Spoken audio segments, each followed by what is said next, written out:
Hello mga idol, kamusta? Merry Christmas and Happy New Year sa lahat. Meron nga pala akong binili sa Shopee, yung charger sa lithium battery, no? Yung tinatawag nilang multi-cell. So ito siya. Yan, no? Ang binili ko na version is 3S 2 amperes. Ito sa likod. Ayan. So pagka gusto niyo bumili nito sa Shopee, type nyo lang multi-cell. Tapos ito wala siyang ano, nakalagay na positive and negative. So yung itong sa kaliwa, positive yan. Ito.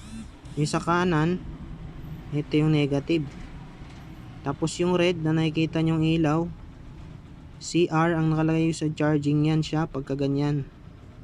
Tapos pag nagpunta siya ng green, nakalagay is okay, ibig sabihin full charge na siya.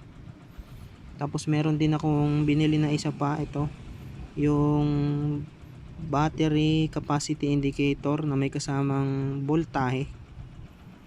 Ayan siya, oh. Working naman. Yan. Itong battery pack na to ay binuo ko. Ilalagay ko siya sa 12 volts na electric pan, pero bibili pa akong pyesa eh. Ayan, oh. Working naman siya. Ayos naman. Yung iba kasi nakita ko sa review nila, umiinit daw, tapos natutunaw yung pinaka PCB board nila, yung ganito. So sa tingin ko okay naman to eh, basta tamang paggamit lang. Kasi ito sa akin hindi naman siya umiinit. Ayan, oh. Sakto lang, hindi naman natutunaw yung PCB kagaya nung nakita ko sa mga review ng iba. Siguro kailangan nyo lang talaga is malaman yung maganda dito, malaman yung kung compatible ba yung battery pack mo sa lithium charger na ito, itong module na to. Multi-cell 3S, 2S, 4S siya. Tapos ito yung BMS ko sa battery. Ayan, oh. Ano siya, 3S 40 amperes. So okay naman, hindi naman umiinit yung module.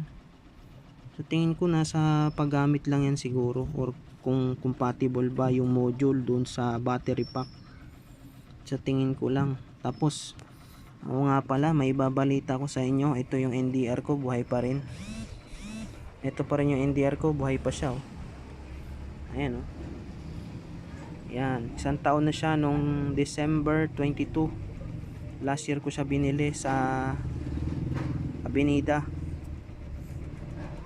sa mismong bagsakan, kaya mura lang. Ayan siya, buhay pa rin, oh. Mga nagtatanong ng kung anong mas maganda na speaker, yung Brodo ba or yung NDR. Sa akin, opinion ko, sa akin okay na ako rito eh. Goods naman eh. Tsaka 1 taon na siya sa akin, wala naman sira o kung ano. Battery lang yung in-upgrade ko dyan. Pinalitan ko ng BMS saka battery kasi mabilis malobat nung pagbili ko. So ayun lang sa ngayon mga idol. Maraming salamat sa panonood.